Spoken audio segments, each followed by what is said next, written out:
Hello guys, कैसे हैं आप सभी लोग। आई होप अच्छे ही होंगे। सरफेस केमिस्ट्री हम लोग कर रहे थे। हम लोग ये देख चुके थे कि आखिरकार एब्जॉर्प्शन होता क्या है। एब्जॉर्प्शन हम लोग थोड़ा सा फ्लैशबैक ले लेते हैं कहानी का कि अगर हम लोगों ने क्या क्या पढ़ा था। एब्जॉर्प्शन का मतलब किसी भी एक सब्सटेंस का दूसरे सब्सटेंस के ऊपर चिपकना। सेकंड अगर बात करें तो एब्जॉर्प्शन की हम लोग देख क्या क्या चुके थे। सबसे पहले अगर हम लोग बात करें एब्जॉर्प्शन की, देन एब्जॉर्प्शन क्या था हमारे पास, sticking of one substance over other। किसी एक सब्सटेंस का दूसरे सब्सटेंस की सतह पर चिपकना क्या कहलाता है, एब्जॉर्प्शन कहलाता है। और इसी के बाद एब्जॉर्प्शन अगर हम लोग एक बात करें डायग्रामेटिक व्यू में, अगर इसको देखें तो ये कोई भी पार्टिकल था और इसके अंदर हम लोगों ने कोई छोटे छोटे टाइनी पार्टिकल्स को हम लोगों ने स्टिक अप किया। तो टाइनी पार्टिकल्स की अगर हम लोग बात करें तो पार्टिकल्स की सरफेस पर किसी भी पार्टिकल का स्टिक अप होना, ये क्या कहलाता है, एड्सॉर्प्शन। और जो पार्टिकल आकर के चिपकते हैं वो कहलाता है एड्सॉर्बेट, और जिस पर क्या आकर चिपकते हैं वो कहलाता है एड्सॉर्बेंट। एक कहलाएगा एड्सॉर्बेट, दूसरा कहलाएगा एड्सॉर्बेंट। ये था आपके क्राइटेरिया यहां से। सेकंड बात करें कि अगर यही पार्टिकल इसी के अंदर, ये तो था किसका, एड्सॉर्प्शन का डायग्राम। अब अगर हम लोग देखें तो एब्जॉर्प्शन क्या था, अगर ये पार्टिकल यूनिफॉर्म डिस्ट्रीब्यूट हो गया अंदर तक, uniform distribution of one particle into the surface of another is called as absorption. Clear है? आई होप यहां तक आपको सभी को समझ में आ गया था। अब देखते हैं आखिरकार एब्जॉर्प्शन होता क्यों है, व्हाई एब्जॉर्प्शन विल अकर, और थर्मोडायनामिक्स ऑफ एब्जॉर्प्शन। दो चीजें आज हम लोग देखेंगे। पहली चीज देखेंगे mechanism of absorption. The first thing is the mechanism of absorption.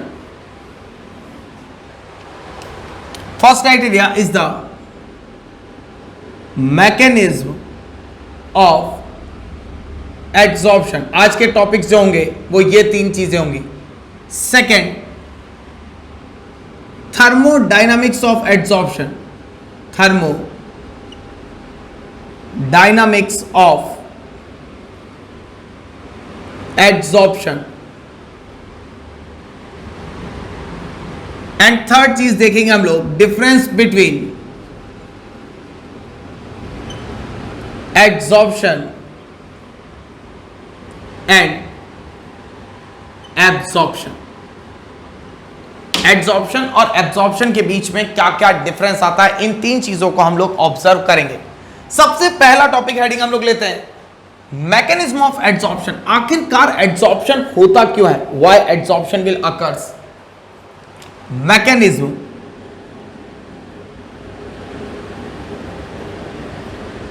Of adsorption. क्यों होता है एड्सॉर्प्शन, क्यों कोई पार्टिकल दूसरे पार्टिकल की सरफेस पर आकर स्टिक अप होता है, क्यों कोई भी पार्टिकल दूसरे सरफेस पर आकर चिपकता है। जैसे मैंने बोला ये पार्टिकल यहां के और ये चिपक गया, ये क्यों यहां पर स्टिक हो रहा है, क्या रीजन है कि किसी पार्टिकल को दूसरे पार्टिकल को अपने सरफेस के ऊपर चिपकाना पड़ता है। एक सिंपल डायग्रामेटिक व्यू के कारण हम लोग देखेंगे और फिर मैं आपको इसकी कंप्लीट थ्योरी भी लिखवा दूंगा। मान लीजिए ये कोई भी एक कंटेनर है, it is a container. Container के अंदर मैंने कोई भी एक लिक्विड भर दिया, I am filling a liquid in it. ये क्या था, इसके अंदर कोई भी एक लिक्विड था। ये कोई भी एक पार्टिकल है जो लिक्विड का ही इनर पार्टिकल है। हम लोगों ने बोला बहुत सारे पार्टिकल है इस लिक्विड के अंदर, इसके इनर पार्टिकल की हम लोग बात कर रहे हैं। ये इस लिक्विड का ही मॉलिक्यूल है। जैसे अगर मैं बोलूं ये H2 है पूरा, तो ये वाटर का ही मॉलिक्यूल होगा। एक मॉलिक्यूल जिसके ऊपर ये स्टिकअप कर रहा है, हम लोग उस मॉलिक्यूल की बात कर रहे हैं जो कि क्या है, हम लोगों ने बोल दिया कि ये इनर पार्टिकल है। What is this, this is inner particle. Inner particle है तो इसके ऊपर यहां से जितना फोर्स ऑफ अट्रैक्शन लग रहा है उतने फोर्स ऑफ अट्रैक्शन यहां से लग रहा है, जितना फोर्स ऑफ अट्रैक्शन इधर से लग रहा है उतना। अरे सब तरफ से इक्वली ये डिस्ट्रीब्यूट हो रहा है सब जगह इस तरीके से, तो मतलब सराउंडेड बाय इक्वल फोर्सेस।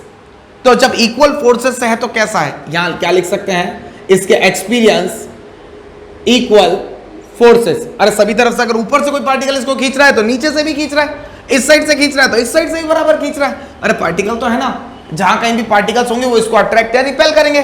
तो इक्वल फोर्सेस, अगर ये इक्वल फोर्सेस है तो इसकी कंडीशन कैसी है, बैलेंस्ड कंडीशन। कैसी कंडीशन है? Balanced condition. और अगर इसकी कंडीशन बैलेंस्ड है, अगर इसकी कंडीशन बैलेंस्ड है तो बैलेंस होने के कारण ये कैसा है? स्टेबल है। ये कैसा है? स्टेबल है। तो हम लोगों ने क्या देखा कि एक लिक्विड भरा, लिक्विड का ही कोई पार्टिकल लिया, जो पार्टिकल अंदर साइड में, उनको हमने क्या बोला? Inner particle. इनर पार्टिकल सभी तरफ से इक्वल फोर्सेस से सराउंडेड है। जब इक्वल फोर्सेस से सराउंडेड है तो ये कंडीशन क्या कहलाती है? बैलेंस कंडीशन कहलाती है। और बैलेंस कंडीशन होने के कारण ये क्या है? स्टेबल है। Now let's take surface particle. Surface particle, मैं कोई भी एक पार्टिकल लेता हूं जो कि कहां पर प्रेजेंट है? सरफेस पर। सरफेस पार्टिकल पर यहां से फोर्स लग रहा है, यहां से फोर्स लग रहा है, इस साइड से फोर्स लग रहा है, इस साइड से फोर्स लग रहा है, इस साइड से फोर्स लग रहा है। क्या ऊपर कोई फोर्स लग रहा है क्या? क्या ऊपर कोई फोर्स लग रहा है क्या? अरे हां, नहीं लग रहा है इसके ऊपर कोई भी ऊपर फोर्स। तो मतलब फोर्स कैसा है? इक्वल की जगह अनइक्वल फोर्सेस। फोर्स कैसा है? Unequal forces. अनइक्वल फोर्सेस है तो ये बैलेंस होगा कि इम्बैलेंस? अरे आप भीड़ में खड़े हो, सब तरफ से धक्का लग रहा है, बैलेंस हो। आप एकदम कॉर्नर पे खड़े हो, पीछे से धक्का लग रहा है, पीछे से कोई खिंचाव कर रहा है आपको, तो आप कैसे हो? अनबैलेंस कंडीशन में हो। देन बैलेंस की जगह अनबैलेंस्ड, बैलेंस की जगह आप क्या हो गए? अनबैलेंस्ड कंडीशन में हो गए। अनबैलेंस कंडीशन हो गई तो आप अनस्टेबल हो, अनस्टेबल हो। अब आपको यहां क्या दिख रहा है? इसके ऊपर सारे फोर्सेस कहां लग रहे हैं? इस साइड से। मतलब ये पार्टिकल क्या चाहता है? नीचे की तरफ। कभी कभार आपने कांच की ग्लास में पानी भरिएगा या फिर टेस्ट ट्यूब में अगर लिक्विड भरता है तो आपको पानी कुछ इस तरीके से दिखता है। ये टेस्ट ट्यूब है, आपको इसमें कुछ इस तरीके से मेनिस्कस दिखाई देता है आपको, that is called as lower meniscus. कितने लोगों ने ऑब्जर्व किया इस चीज को? इसको हम लोग लोअर मेनिस्कस, आपने मान लीजिए इतना लिक्विड भर रखा है, ये लोअर मेनिस्कस यहां से दिखता है क्योंकि यहां के पार्टिकल पर फोर्स लग रहा है सबसे ज्यादा और यहां पर कम लग रहा है। आई होप सभी ने देखा होगा, नहीं तो आज कांच की ग्लास में पानी भर के देखिएगा, बीच से पानी ऐसा लगेगा नीचे आ रहा है, बहुत कम दिखता है, बट ऐसा नहीं कि आप ये सोच लो कि गिलास आधी भरी जाए, नहीं। देन यहां से देखा अनइक्वल। अब क्या होगा? पार्टिकल पे फोर्सेस का लग रहा है डाउनवर्ड, तो ये क्या हो गया? डाउनवर्ड अट्रैक्शन फोर्स या फिर फोर्स ड्यू टू ग्रेविटी। ये फोर्स कैसे होगा? आपके डाउनवर्ड फोर्स। ये क्या होगा? Downward attraction force. क्लियर है? और ये भी क्या चल रहा है? डाउनवर्ड अट्रैक्शन फोर्स, इस साइड भी डाउनवर्ड अट्रैक्शन फोर्स। अब मेरे को पता है, मैंने बहुत सी बार बचपन में ये चीजें की होंगी कि मैं बाल्टी में उल्टा मग्गा डालने की कोशिश करता हूं बट मग्गा अंदर नहीं जाता है। पानी के ऊपर मैं कोई चीज दबाने की कोशिश करता हूं, कोई चीज नहीं कहलाती है क्योंकि पानी उसको वापस बाहर फेंकता है। मैंने मग्गा उल्टा लिया, बाल्टी के अंदर डालने की कोशिश की। How many of you tried this things? I hope सभी ने किया है। क्लियर नहीं? तो यहां से क्या होगा कि इसके ऊपर ही नीचे जाना चाहेगा बट एक फोर्स इसको नीचे से ऊपर की तरफ पुल करेगा, that is called as buoyancy force. That is called as buoyancy force. अरे बायोंसी फोर्स इसको नीचे से ऊपर की तरफ धकेलेगा। कोई भी पार्टिकल जब लिक्विड में जाना चाहता है तो उसको क्या लगता है? ऊपर की तरफ एक फोर्स धकेलता है, वो क्या कहलाता है? Buoyancy force. बायोंसी फोर्स के कारण ये कहां जाना चाहेगा? ऊपर की तरफ जाना चाहेगा और ऊपर की तरफ ये जा नहीं पाएगा, ऊपर की तरफ ये जा नहीं पाएगा क्योंकि नीचे से भी इसको फोर्स लग रहा है, ये नीचे धकेला जा रहा है। बायोंसी फोर्स इसको नीचे आने नहीं दे रहा, ऊपर जाना चाह रहा है। ऊपर से नीचे आ नहीं सकता क्योंकि नीचे से बायोंसी फोर्स है, नीचे से ऊपर जा नहीं सकता क्योंकि नीचे की तरफ अट्रैक्शन फोर्स है। मतलब दोनों फोर्स अपोजिट डायरेक्शन में है, दोनों फोर्स अपोजिट डायरेक्शन में है। इन दोनों फोर्सेस के अपोजिट डायरेक्शन में होने के कारण यहां पर एक टेंशन क्रिएट हो जाता है। यहां पर क्या होगा? एक टेंशन क्रिएट हो जाता है। अरे ये नीचे आना चाहता है बट इसको कोई नीचे आने नहीं देगा क्योंकि बायोंसी इसको ऊपर फेंका जा रहा है। अरे बायोंसी इसको ऊपर फेंकना देना चाहता है बट ये ऊपर फेंका नहीं जा सकता क्योंकि इसको ग्रेविटेशनल या फिर अट्रैक्शन फोर्स नीचे की तरफ खींच रहा है। अरे आना चाहता है पर आ नहीं पाता, जाना चाहता है पर जा नहीं सकता। यार मैं एक सिंपल सा एग्जांपल देता हूं कि जब भी आप घर पे, मान लीजिए आपका कल एग्जाम है, आप पढ़ना चाहते हैं, पास में डीजे बज रहा है, आप पढ़ना चाहते हैं, पढ़ नहीं सकते। थोड़ा सा एग्जांपल गलत हो गया रे बाबा, ऐसे नहीं। आप बाहर जाना चाहते हैं, किसी के साथ घूमना चाहते हैं बट कोई घूमने देना नहीं चाहता, आपके पेरेंट्स आपको रोक रहे हैं, दिमाग में टेंशन हो जाता है, अतः माझी सटकली। क्लियर है नहीं? दिमाग में आपके टेंशन दौड़ता है कि मैं ये काम करना चाहता हूं और ये हो नहीं पा रहा है। मैं नहीं चाहता कि मेरी टेस्ट कॉपी मेरे पापा देख लें और मेरी पापा मेरी कॉपी को हाथ में लिए जा रहे हैं। मैं उनसे मेरी कॉपी वापस ले रहा हूं, मेरी मार्कशीट वापस ले रहा हूं, वो मेरे से अपनी मार्कशीट वापस ले रहे हैं। मैं नहीं चाहता कि वो मेरी मार्कशीट देखे। तो दिमाग में क्या चलता है? टेंशन। तो कोई काम करना चाहो और ना हो पाए तो इसकी वजह से एक टेंशन क्रिएट हो जाता है जिसे हम लोग कहते हैं surface tension.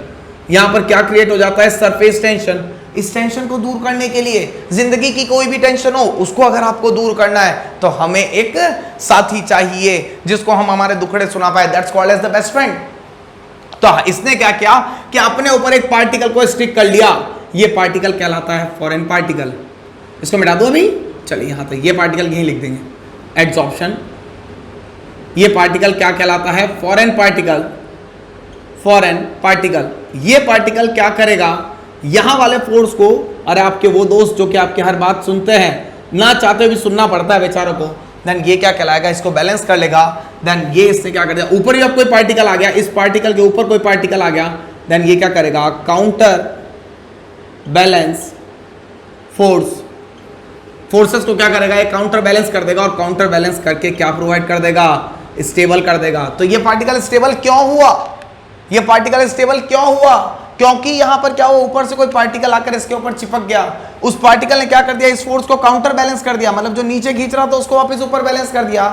And such sticking of one particle over the other is called as, figure किस चीज को बता रहा है, एड्सॉर्प्शन। आई होप आप सभी को क्लियर हो गया होगा, फेस क्लियर हुआ भाई ये पूरा।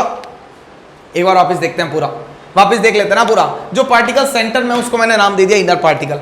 इनर पार्टिकल क्या है, सब तरफ से इक्वल फोर्सेस से सराउंडेड है। इक्वल फोर्स होने के कारण ये कंडीशन कैसी होती है, बैलेंस्ड, और बैलेंस है तो स्टेबल है।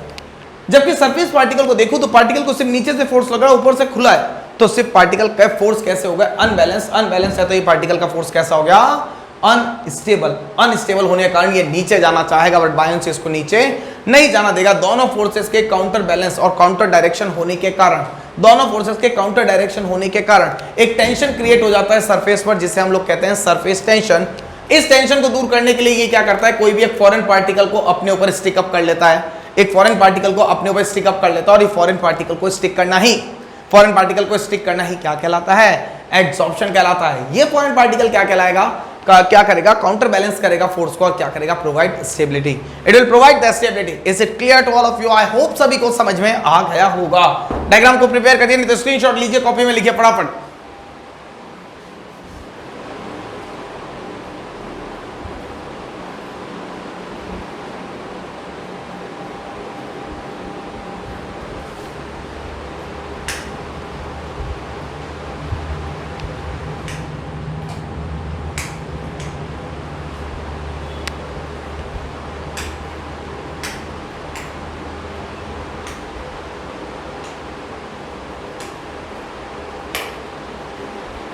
चले भाई,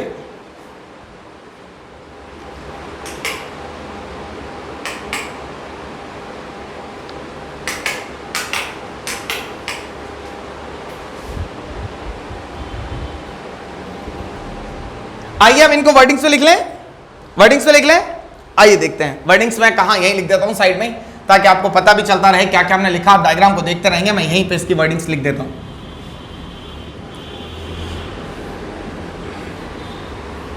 पूरी वर्डिंग्स में आपको लिख के बता रहा हूं ताकि आपकी कॉपी कंप्लीट होगी, आप नोट्स भी बनाते हुए चलेंगे। The particle present inside the solution will experience an equal balanced force which makes it stable, but the particle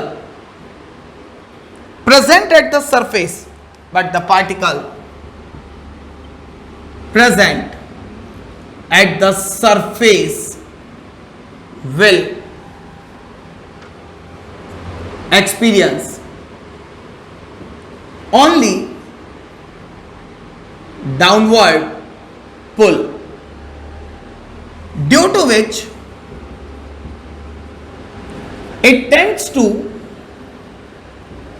move downward, but due to buoyancy it pushes upwards।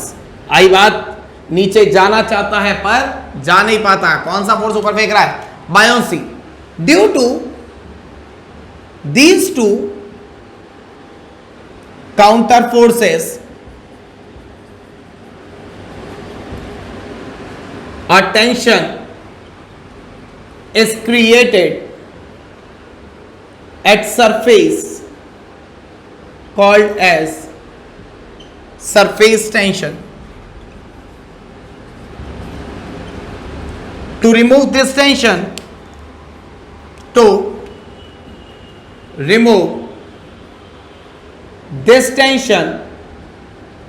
a foreign particle will sticks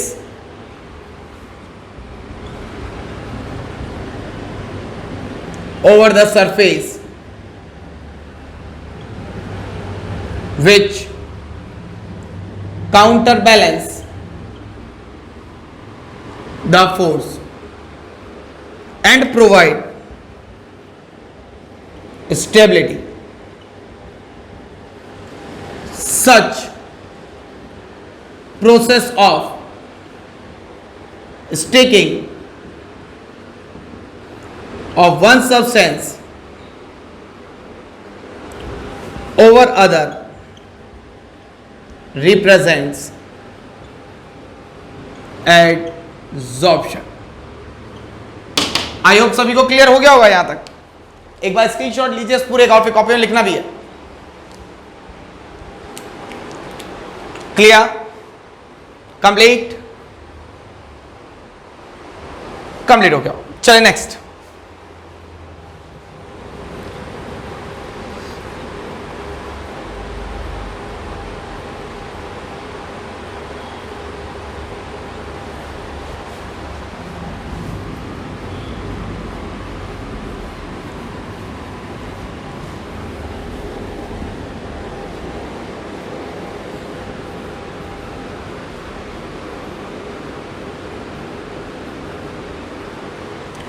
next heading आती है हमारे पास thermodynamics of adsorption.